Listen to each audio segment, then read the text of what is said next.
Hace 3 domingos atrás comenzamos con la lectura del capítulo 6 del Evangelio según San Juan, en lo que conocemos en la palabra de Dios como el discurso del pan de vida.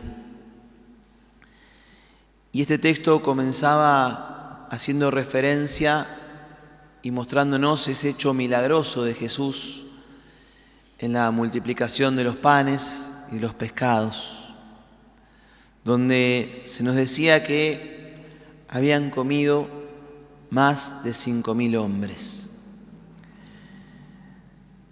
El relato de todo el Evangelio en el capítulo 6, en Juan, nos va hablando de cómo Jesús se manifiesta como aquel que es el alimento que da vida, el alimento que viene a saciar el hambre que tiene el corazón de todo hombre, de todo ser humano, el alimento que viene a saciar nuestras búsquedas para que podamos ser plenos y felices de verdad. Pero es verdad que el mensaje que Jesús transmite empieza a ser un mensaje exigente y que requería fundamentalmente de la virtud de la fe para poder comprender, o si no comprender, poder estar con el Señor, permanecer con el Señor, seguir al Señor. Es ahí entonces donde nos relata el Evangelio que cuando Jesús iba hablando de estas cosas, muchos de sus discípulos comenzaron a seguir, a dejarlo. Y llamativamente, el Evangelio nos muestra hoy en el final, en este desenlace, que después de haber habido 5.000 hombres, solamente quedaban los 12, a los cuales también Jesús les pregunta si ustedes también quieren irse. Lo primero que me gustaría decir de este Evangelio y de esa imagen de Jesús solo es cómo el Señor quiere asumir nuestra condición humana en todas sus implicancias, en toda su realidad. Y sabe que una de las situaciones que más nos complejizan la vida, que más nos entristecen o que más nos impiden la plenitud o la felicidad que buscamos, es la experiencia de sentirnos solos, de sentir que aquellos que amamos nos dejan, de sentir que no podemos recurrir a aquellos en que creíamos que confiábamos. Qué bueno es ver a Jesús, o qué bien nos hace ver a Jesús, que comparte con nosotros ese sentimiento, el sentimiento de la soledad, pero que puede trascender la sola mirada afectiva de esa realidad para descubrir que lo más esencial y lo más importante en la vida de Él y sus discípulos será conocer al Padre, seguir la voluntad del Padre, conocer el plan de Dios, poder vivir el plan de Dios en su propia vida. Si muchos comparamos este texto del Evangelio con distintas características del seguimiento de Jesús, podríamos decir que para muchos de nosotros, cuando lo seguimos al Señor, podemos estar como aquellos discípulos cuando Jesús había multiplicado los alimentos. La primera etapa del seguimiento del Señor siempre es una etapa, podríamos decir, el Señor nos impresiona. Es una etapa en la que nos sentimos especialmente atraídos. Es una etapa en la que estamos hasta como de alguna manera fascinados. Y no hay nada más lindo, ni más nuevo, ni más grande, ni más importante que estar con Jesús. Pero la realidad es que en el paso del tiempo vamos experimentando que el seguimiento del Señor se va profundizando, y en la medida que se profundiza nuestro conocimiento de Él, tarde o temprano llega a nosotros también lo que significa en el seguimiento la exigencia del amor. Aquello que tenemos que renunciar, aquello que tenemos que optar, aquellas circunstancias en la vida donde tenemos que decir, bueno, yo ya no quiero vivir como vivía hasta ahora. Y a partir de ahora quiero ser de esta forma, porque lo más importante en mi vida es Jesús. Y desde ese momento podríamos decir que muchos discípulos del Señor o tenemos la tentación o caemos en la tentación de la que cayeron todos estos discípulos que se fueron yendo. Tomamos distancia, hacemos nuestro plan, hacemos nuestro proyecto, escribimos nuestra propia historia y pensamos que la felicidad es hacer lo que sentimos que tenemos ganas o nos parece que es lo mejor, pero no verdaderamente creer que lo que Dios quiere para nosotros y lo que Él nos propone es lo que más plena y más feliz va a ser nuestra vida. A veces Jesús nos va a proponer dejar ciertos comportamientos, ciertas formas de vida, ciertas maneras de ser o de pensar, para que podamos vivir al estilo de Él. Y esa vez tendremos que volverlo a elegir y tendremos que volverle a decir que sí. Otras veces quizás nos toca atravesar la dimensión sin la cual no puede haber seguimiento del Señor, que es la dimensión de la cruz. La cruz que a veces podrá ser las dolencias físicas, las enfermedades, la experiencia de la soledad o la experiencia del miedo, o quizás la experiencia de perder a alguien a quien amamos por distintas circunstancias. Y en esos momentos difíciles y de dolor, también el Señor se manifestará como el que nos sigue llamando a entregarle la vida. Aunque a veces pensamos, pero no me respondiste como yo te pedí, o no hiciste lo que yo esperaba que vos hicieras, o no obraste de la manera que yo tanto esperaba que vos me respondieras en esto que yo tanto necesitaba. Pero es ahí donde también los discípulos del Señor podemos caer en la tentación de decirle, bueno, yo me voy para otro lado. Esta experiencia de los discípulos no es algo que pasó solamente hace 2000 años atrás. Es la experiencia que se repite todos los días en nuestra vida cuando deseamos seguir a Jesús, cuando queremos tener experiencia de entregarle nuestra vida.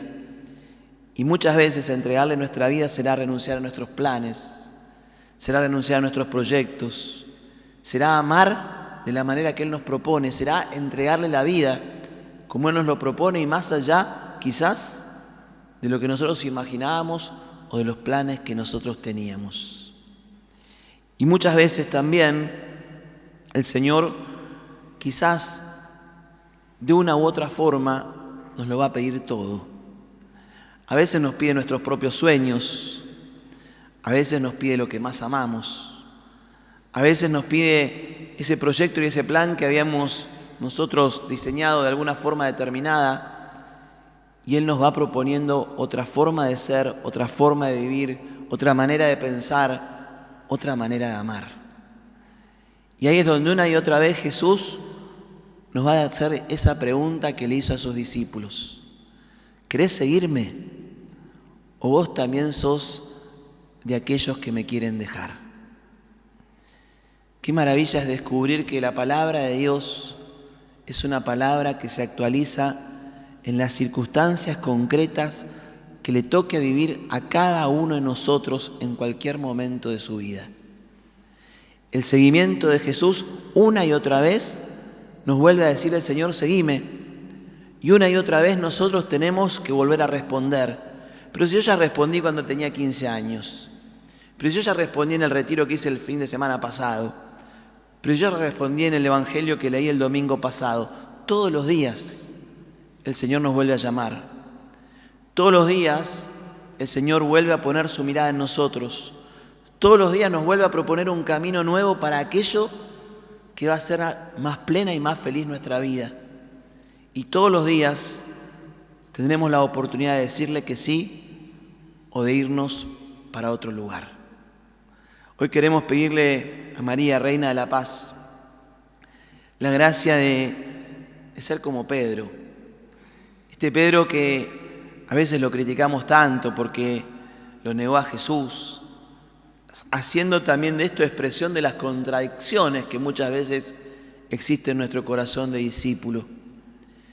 Este Pedro que, sin pensarlo, sin dudarlo, frente a esa pregunta de Jesús, también ustedes quieren dejarme, responde con toda el alma: Señor, ¿a quién iremos? Solo vos tenés palabras de vida eterna. Nosotros creemos en vos. En un mundo a veces con tantos planes, con tantos atajos a la felicidad, con tantas formas diversas de entender la vida, qué bueno es que una y otra vez a esa pregunta de Jesús tengamos como referencia la respuesta de Pedro. Nada ni nadie nos podrá hacer tan felices como Jesús. Nada ni nadie podrá darnos tanta vida como Jesús nos la da. Nada ni nadie nos podrá dar tanto amor, tanta paz, tanta alegría como el sabernos amados por el Señor y siguiéndolo siempre en toda circunstancia, incluso a pesar de nuestras contradicciones. Todo el capítulo 6, entendemos en el Evangelio de Juan, es una catequesis sobre la Eucaristía. Y qué importante también es descubrir que el Señor, frente a todas nuestras búsquedas, frente a todas nuestras necesidades, frente a todas nuestras preguntas, Él nos dice es el alimento que necesita nuestro corazón, es quien viene a responder a todo lo que nosotros necesitamos. Y el lugar donde se centra y se focaliza ese encuentro con Jesús como alimento es la Eucaristía, es la misa. Cada domingo, podríamos decir, venimos a estar con Jesús, a alimentarnos de Jesús, para volverle a decir como Pedro: Señor, ¿a quién iremos? Si en el encuentro con vos es donde nuestra vida crece y donde nuestra vida se hace más feliz, donde se sanan nuestras heridas, donde se transforma verdaderamente nuestra existencia. Y a veces nos agarra la tentación de la vagancia, o la tentación de Superman y de creer que podemos solos, o la tentación de decir, bueno, yo ya fui tantos años a misa que para qué voy a ir ahora, o la tentación de decir, yo soy un poco joven, tengo un partidito hoy justo a las 20 horas, o mi club justo juega a esta hora, entonces la misa puede esperar para el domingo que viene. Y es ahí donde se materializa de vuelta la respuesta. ¿Somos de los que nos quedamos o somos de los que nos vamos? Y es ahí donde le pedimos a María que nos enseñe a responder como Pedro: ¿a quién iremos? Solo vos sos nuestro alimento y la palabra que nos da vida, vida plena, vida eterna. El Papa Francisco, cuando habla de la Eucaristía, lo dice de una manera maravillosa y lo habrán escuchado decir muchas veces porque me encanta esta frase. El Papa dice: la Eucaristía, más aún la comunión, no es el pan de los justos, de aquellos que se lo merecen o de aquellos que creen que hacen todo bien y que reciben la Eucaristía como un premio. La Eucaristía es el alimento de los necesitados. Estamos acá porque necesitamos a Jesús. Nos quedamos con Él porque lo necesitamos. Y hoy queremos pedirle también a nuestra Madre, la Reina de la Paz, que nunca dejemos de necesitarlo y que nunca dejemos de ser conscientes de lo mucho que necesitamos de Jesús. Lo necesitamos para amar, para vivir en la verdad, para buscar la justicia, para estar cerca de aquellos que nos necesitan y sufren, para tener un corazón abierto y que no sea indiferente. Lo necesitamos para que nuestra familia crezca. Lo necesitamos para encontrar la paz que a veces no sabemos en dónde encontrarla. Lo necesitamos a Jesús siempre, en todo momento y en toda circunstancia. Que hoy celebremos, los más grandes, los más jóvenes, los que estamos en el medio, esa certeza de lo que más define nuestra fe es que necesitamos alimentarnos del Señor y por eso no queremos ir a otro lado, porque solamente con Él tenemos vida plena, vida eterna, alegría y salvación. Que así sea.